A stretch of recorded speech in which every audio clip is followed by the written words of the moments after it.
Assalamualaikum sahabat-sahabat. Semester Legend. Salam sehat sejahtera untuk kalian yang suka dengerin kisah-kisah yang ada di channel ini. Semoga kalian semua selalu dalam naungan Allah Subhanahu wa Ta'ala. Dan semoga rizki dan urusan kalian selalu dilancarkan. Tuliskan hajat kalian di kolom komentar ya. Semoga apa yang kalian inginkan segera terwujud.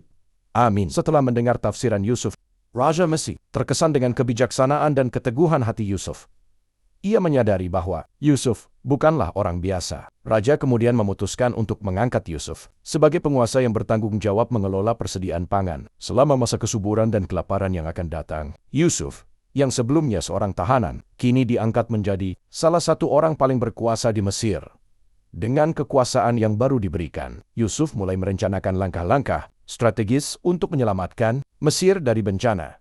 Sebagai penguasa baru, Yusuf segera memulai langkah-langkah untuk menyiapkan Mesir menghadapi masa kelaparan yang akan datang. Selama 7 tahun, masa kesuburan, Yusuf memerintahkan pengumpulan dan penyimpanan gandum di gudang-gudang besar di seluruh Mesir.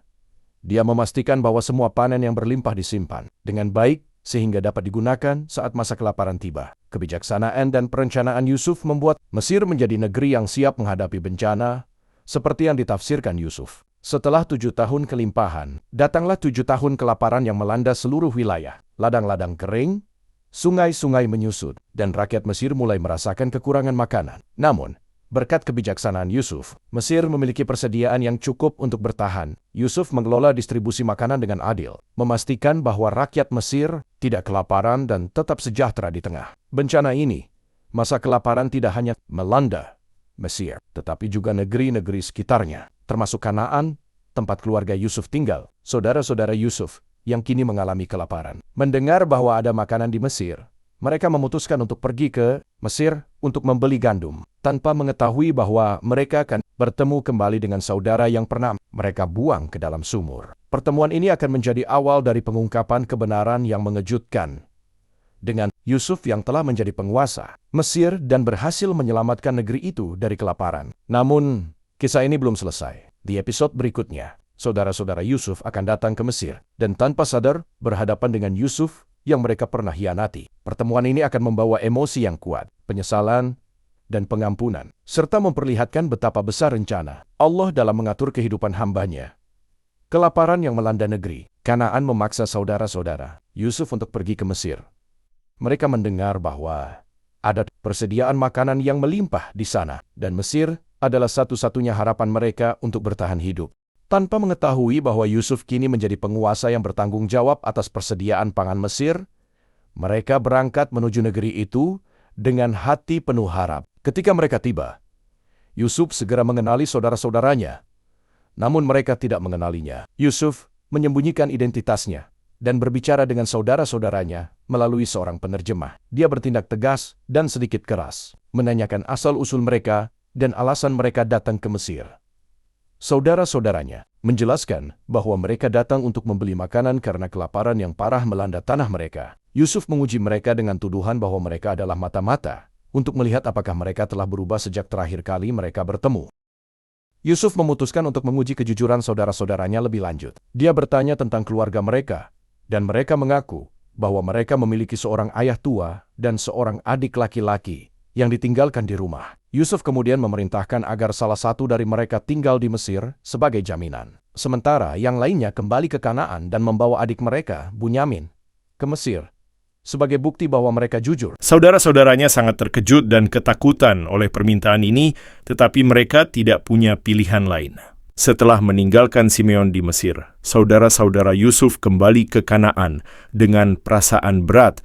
Mereka merasa bersalah atas apa yang terjadi pada Yusuf bertahun-tahun yang lalu dan khawatir tentang bagaimana mereka akan membawa Bunyamin ke Mesir.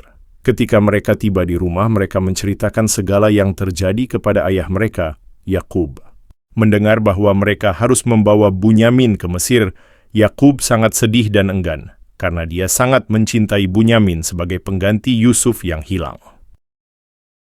Di Kanaan, saudara-saudara Yusuf duduk bersama ayah mereka, Nabi Yakub, dan menceritakan apa yang terjadi di Mesir.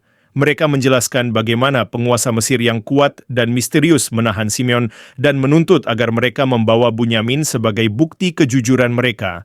Yakub sangat terpukul mendengar ini, terutama karena ia sudah kehilangan Yusuf dan kini harus berhadapan dengan kemungkinan kehilangan Bunyamin juga. Namun, karena kelaparan yang semakin parah, akhirnya Yakub dengan berat hati mengizinkan mereka membawa Bunyamin ke Mesir. Saudara-saudara Yusuf kembali ke Mesir dengan membawa Bunyamin seperti yang diperintahkan oleh Yusuf. Mereka tiba di istana dengan perasaan campur aduk antara ketakutan dan harapan. Yusuf yang melihat Bunyamin bersama mereka merasa sangat terharu, namun tetap menyembunyikan emosinya. Dia memerintahkan agar mereka semua dijamu dengan baik dan mengatur makan siang bersama di istana. Namun di balik keramahan ini, Yusuf merencanakan ujian terakhir untuk saudara-saudaranya. Saat makan siang berlangsung, Yusuf memerintahkan agar saudara-saudaranya duduk dalam urutan usia mereka, dari yang tertua hingga yang termuda, sesuatu yang membuat mereka terkejut dan bertanya-tanya. Yusuf menyajikan porsi makanan yang jauh lebih besar kepada Bunyamin untuk melihat bagaimana saudara-saudaranya bereaksi. Namun, kali ini tidak ada tanda-tanda kecemburuan atau permusuhan dari saudara-saudaranya yang menunjukkan bahwa mereka mungkin telah berubah sejak dulu. Kisah selanjutnya ada di part 5. Jangan lupa like, komen, dan subscribe. Terima kasih.